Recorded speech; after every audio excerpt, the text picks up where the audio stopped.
ਅਸਲਾਮ ਵਾਲੇਕੁਮ। ਮੈਂ ਤੁਹਾਡਾ ਲੱਕੀ ਭਾਈ ਆਪਣੀ ਜਾਤੀ ਚੈਨਲ ਤੋਂ। ਆ ਸਾਡਾ ਭਾਈ ਜੀ ਬਿੱਲਾ ਜਿਹੜਾ ਇਹ ਨਹੀਂ ਉੱਥੋਂ ਉਤਰਦਾ ਹੈਗਾ ਹੈਚਰੀ ਤੋਂ। ਆ ਸਾਡਾ ਇਨਕੂਬੇਟਰ ਜਿਹੜਾ ਦੂਸਰਾ ਵਾ ਜਿਹੜਾ ਬਰੂਡਰ ਬਣਾਇਆ ਹੋਇਆ।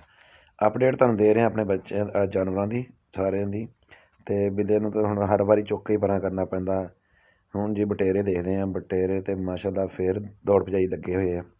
ਬਟੇਰਿਆਂ ਨੂੰ ਹੁਣ ਸ਼ਿਫਟ ਕਰਨਾ ਪੈਣਾ, ਇਹਨਾਂ ਵਾਸਤੇ ਇੱਕ ਬਰੂਡਰ ਹੋਰ ਲੱਗਦਾ ਬਣਾਉਣਾ ਪੈਣਾ ਵਾ, ਕਿਉਂਕਿ ਜੇ ਇਹਨਾਂ ਨੂੰ ਰੱਖਣਾ ਵਾ ਤਾਂ ਬਰੂਡਰ ਤਾਂ ਜ਼ਾਹਰੀ ਗੱਲ ਆ, ਫਿਰ ਲੈਦਾ ਕਰਨਾ ਹੀ ਪੈਣਾ ਵਾ, ਕਿਉਂਕਿ ਇੱਦਾਂ ਅੰਡੇ ਵੀ ਖ਼ਰਾਬ ਕਰਨਗੇ।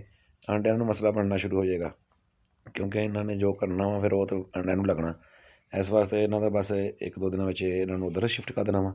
ਸ਼ਿਫਟ ਕਰਕੇ ਫਿਰ ਹੀ ਸਕੂਨ ਹੋਣਾ ਵਾ।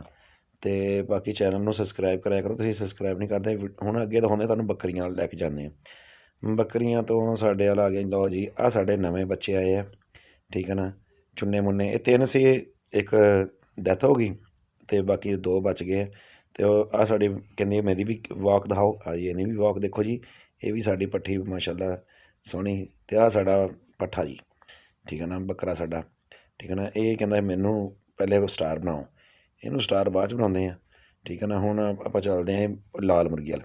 ਲਾਲ ਮੁਰਗੀ ਦੇ ਬੱਚੇ ਕੱਢ ਕੇ ਅਤੇ ਬਾਹਰ ਰੱਖ ਦਿੱਤੇ ਆ ਕਿ ਬਾਹਰ ਫਿਰੋ ਤੁਰੋ, ਠੀਕ ਹੈ ਨਾ। ਵਿੱਚ ਥੱਲੇ ਇਹਦੇ ਇੱਕ ਆਂਡਾ ਵਾ ਅਤੇ ਉਹਦੇ 'ਤੇ ਬੈਠੀ ਹੋਈ ਹੈ ਅਤੇ ਬੱਚਿਆਂ ਨੂੰ ਬਾਹਰ ਕੱਢਿਆ ਹੋਇਆ ਉਹਨੇ।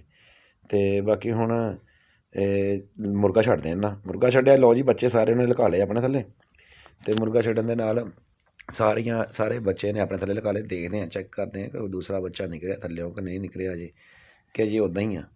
ਅਤੇ ਕਿਸੇ ਵੱਲੋਂ ਨਜ਼ਰ ਤਾਂ ਨਹੀਂ ਆ ਰਿਹਾ। ਅੱਛਾ, ਹੁਣ ਇੱਧਰੋਂ ਦੇਖਦੇ ਆ।